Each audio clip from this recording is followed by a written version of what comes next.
সকলোকে স্বাগতম জনাইছো মোৰ নতুন আনিটি ভিডিও লৈ। আজি মই আলোচনা কৰিম হঠাৎ বিপদজনকভাৱে বাঢ়ি যোৱা ব্লাড প্ৰেছাৰৰ কাৰণসমূহ আৰু ইয়াৰ প্ৰতিকাৰ সম্পৰ্কে। সকলোকে অনুৰোধ জনাইছো ভিডিওটো প্ৰথমৰ পৰা শেষলৈকে চাবলৈ। যদি আপোনালোকৰ এই ভিডিওৰ পৰা কিছু হলেও উপকাৰ আহে তেতিয়াহলে লাইক, কমেন্ট, শেয়াৰ কৰিব। প্ৰথমে আলোচনা কৰিম হাই ব্লাড প্ৰেছাৰ বঢ়াৰ কাৰণসমূহ। সকলোতকৈ ডাঙৰ সমস্যাটো হৈছে হাই ব্লাড প্ৰেছাৰৰ ট্ৰিটমেণ্ট নোহোৱা আৰু কেতিয়াবা ট্ৰিটমেণ্ট হ'লেও পৰ্যাপ্ত পৰিমাণে নোহোৱা। ইয়াৰ কাৰণসমূহ কি হ'ব পাৰে?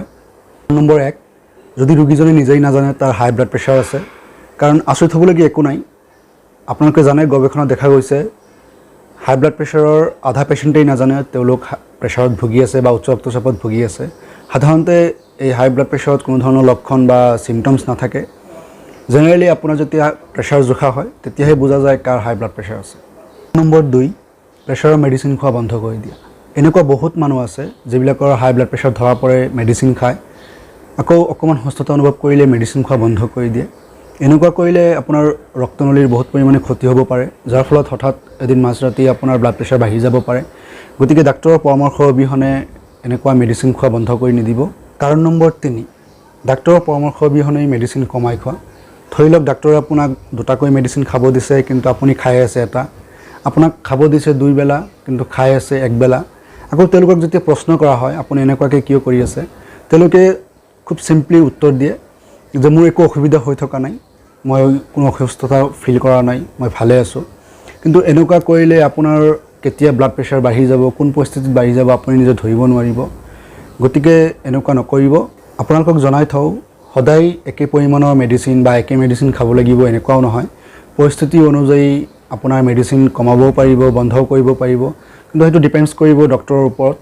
ডক্টৰে আপোনাৰ বিবেচনা কৰিব আপোনাৰ প্ৰেছাৰ কিমান আছে বা আনুষংগিক বেলেগ কিবা বেমাৰ আছে নেকি, ডক্টৰে এইটো বিবেচনা কৰিব। গতিকে বিবেচনাখিনি নিজে নকৰি ডক্টৰৰ ওপৰত এৰি দিব। তেতিয়াহ'লে আপুনি বৃহৎ এক ক্ষতিৰ পৰা বাচি যাব পাৰে বা বিপদৰ পৰা বাচি যাব পাৰে। কিছুমান আকৌ কুৱেশ্যনছ কৰে যে ছাৰ ব্লাড প্ৰেছাৰৰ মেডিচিনৰ ক্ষতি নাই নেকি? ডেফিনেটলি ইয়াৰ ছাইড ইফেক্টছ আছে, কিন্তু আপুনি যদি ইয়াৰ ব্লাড প্ৰেছাৰৰ মেডিচিনখিনি নাখায় ঠিকমতে বা ট্ৰিটমেণ্ট ভালকৈ নলয়, তেতিয়াহ'লে ইয়াৰ যোনটো ক্ষতি, এই ক্ষতিটো ছাইড ইফেক্টছতকৈ বহুত বেছি ক্ষতি হ'ব পাৰে। নম্বৰ 4, মেডিচিন খাবলৈ পাহৰি যোৱা। জেনেৰেলি হাই ব্লাড প্ৰেছাৰৰ পেচেণ্টে প্ৰতিদিন মেডিচিন খাব লাগে। যিহেতু হাই ব্লাড প্ৰেছাৰৰ ক্ষেত্ৰত কোনো ধৰণৰ লক্ষণ বা অস্থিৰতা নাথাকে, গতিকে মেক্সিমাম পেচেণ্টেই পাহৰি যায় মেডিচিন খাবলৈ। ধৰি লওক আপোনাৰ বডিত কোনো ধৰণৰ পেইন আছে বা জ্বৰ আছে বা বহুত কফ আছে, তেনে ক্ষেত্ৰত কি হয়, এই বিষে বা কফে আপোনাক মনত কৰি দিয়ে নিৰাময়ৰ কাৰণে মেডিচিন খাব লাগিব। ঠিক তেনেকৈ ব্লাড প্ৰেছাৰৰ ক্ষেত্ৰত কোনো ধৰণৰ চিমটমছ নথকাৰ ফলত মেক্সিমাম পেচেণ্টেই পাহৰি যায় মেডিচিন খাবলৈ। ইয়াৰ বাদেও আৰু কিছুমান কাৰণ আছে। যদি আপুনি অতিমাত্ৰা মানসিক চাপত ভুগি আছে বা অন্য কোনো ধৰণৰ বেমাৰ আছে বা বেলেগ ধৰণৰ কোনো ঔষধৰ পৰাও ব্লাড প্ৰেছাৰ বাঢ়ি যাব পাৰে। আহিছোঁ হঠাৎ প্ৰেছাৰ বাঢ়ি গ'লে কৰণীয় কি? মই 2টা ভাগত ক'ম। প্ৰথমে কৈছোঁ যিবিলাকৰ প্ৰেছাৰ হাই কিন্তু কোনো ধৰণৰ লক্ষণ নাই, এনেকুৱা হ'লে আপুনি প্ৰথমে বিচাৰি উলিয়াব লাগিব কাৰণটো কি হ'ব পাৰে। কাৰণবোৰ এনেকুৱা হ'ব পাৰে যে আপোনাৰ মেডিচিনে কাম কৰা নাই বা অন্য কোনো ৰোগৰ কাৰণে ব্লাড প্ৰেছাৰ বাঢ়ি গৈছে। এনেকুৱা হ'লে দেৰি নকৰিব, ওচৰত থকা ডাক্তৰৰ পৰামৰ্শ ল'ব। পৰামৰ্শ লোৱাৰ সময়ত আপোনাৰ কি প্ৰব্লেম পাই আছে সকলো তথ্য ডক্তৰজনক খুব ভালকৈ ক'ব। কি মেডিচিন খাই আছিলে, লগত যদি কোনো ধৰণৰ পাষ্ট ৰেকৰ্ড থাকে, লাইক প্ৰেছক্ৰিপশ্যন থাকে, প্ৰেছক্ৰিপশ্যন লৈ যাব। যদি কোনো ধৰণৰ ঔষধ আপোনাৰ তাত মজুত আছে, ঔষধখিনি লৈ যাব। বা বেলেগ ধৰণৰ কোনো যদি হোমিঅ'পেথিক মেডিচিন খাই আছে সেইবিলাকো লৈ যাব। এইবিলাক লৈ গৈ ডাক্তৰক দেখুৱাব, ডাক্তৰক বিতংকৈ ক'ব।